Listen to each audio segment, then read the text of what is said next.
Assalamualaikum warahmatullahi wabarakatuh. Alhamdulillah. Wassalatu wassalamu ala asyrofil anbiya'i wal mursalin sayyidina Muhammadin wa ala alihi wasallam.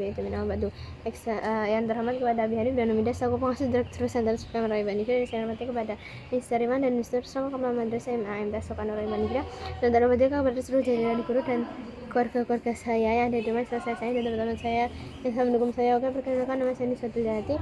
Saya kelas 10 dari MA Al-Quran Raibah Nifida. Saya ingin mempresentasikan ke tema jenis saya, yaitu pelajaran fisika tentang penjumlahan vektor. Dan yang pertama itu ada simbol. Simbol besaran vektor dapat dinyatakan huruf cetak tebal atau tipis yang diberi tanda panah atasnya. Nah, misalkan jadi vektor gaya dapat dituliskan simbol F yang tebal atau F tipis tulisannya ya. Dan misalnya ada pertanyaan, benda diberi gaya 5N atau tanpa penyebut arah sama dengan F sama dengan 5N atau F sama dengan 5N atau F dalam kurung sama dengan 5N. Dan misalnya ada pertanyaan benda yang diberi gaya 5N ke timur dan dituliskan F sama dengan 5N ke timur atau F sama dengan 5N ke timur juga.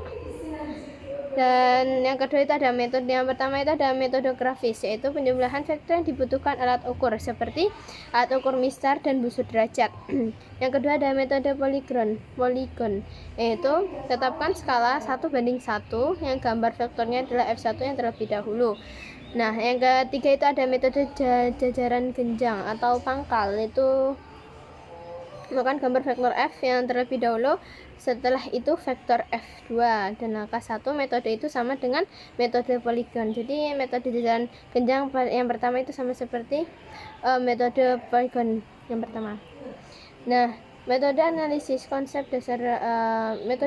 adalah konsep dasar trigonometri, yaitu seperti sin sama dengan sisi depan bersisi miring sama dengan dua sisi itu, atau sisi depan sisi miring itu dikali dengan sin. Nah, kalau cos itu adalah sisi samping dibagi sisi miring yang kedua sisi tersebut itu dikali dengan cos.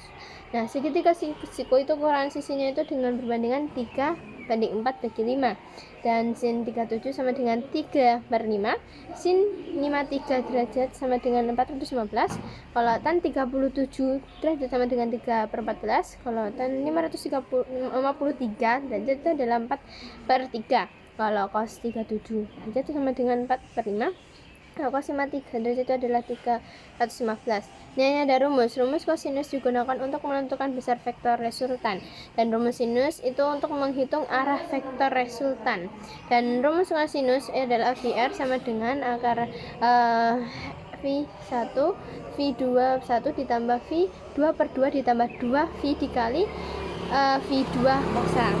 Nah, dan arah vektor resultan adalah 1 dan 1 dapat ditentukan dengan rumus sinus.